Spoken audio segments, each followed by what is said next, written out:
raining and we're in the heart of London. No shock to many fans who watch this show on a daily basis, but yes, it is the heavens have opened once again, and seemingly the heavens have opened once again on our gracious Majesty the Queen, with many people suggesting that she's made a major huge mistake, possibly the biggest mistake during her epic 70-year reign. What are we talking about though? Hi, good morning, Neil Sean here in the very heart of London. Thank you for joining me today. Lovely to have your company as ever. And yes, as I often say here on the show, the heavens have opened once again. I do hope for those international visitors who are coming to London, they do get to see some of the glorious sunshine that does come around, every so sort of 70 years possibly. I'm joking, of course, but we are told that by the sort of Platinum Jubilee weekend, it's going to be wonderful warm weather, or at least, not chucking it down, as we say in the north of England right now. Back as ever though to your breaking roll story of the day. This all centres upon the fact that, as we know, our wonderful monarch of 70 years, Queen Elizabeth II, has really put a foot wrong. When you think about it, she's done incredible. But the bigger problem now for the monarch really is at her age, she has to make these momentous decisions. What does she do? Is it for the good of the monarchy?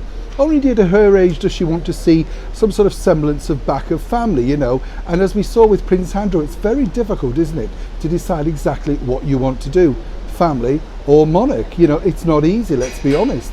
But the bigger problem now for Her Majesty the Queen, which seemingly is a huge problem, is the invite back into the fold, at least, of course, the ex-royals known as Harry and Meghan. Now, as we told you before here on the show, they're polling really badly, and a lot of people are really stunned at the fact that, they've been welcomed back. Now, there are senior members within the monarchy that are not too thrilled, as one can imagine, about this inclusion, and rightly so. As we've said before here on the show, it's incredible, isn't it, that you can go on international TV, claim all kinds of things about your family, and then expect it to be welcomed back. But this really could impair badly on our gracious Majesty the Queen. Now, a lot of people, as I've said before, she's been up in Balmoral resting, but a lot of people don't want to bring this up around her. After all, she is the Queen, end of, and so her decision is the main decision. But of course, the bigger people around her also are suggesting that this could be very damaging for the monarchy in the 21st century. Now, I'm not suggesting that there aren't certain people that would welcome back Harry and Meghan, particularly into the United Kingdom, and more importantly, they're bringing, as we are told, their children for the very first time.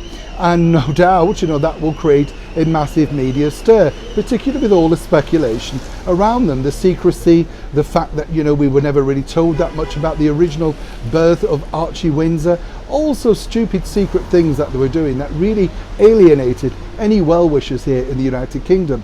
Well, seemingly that's now been very reflective on our gracious Majesty the Queen.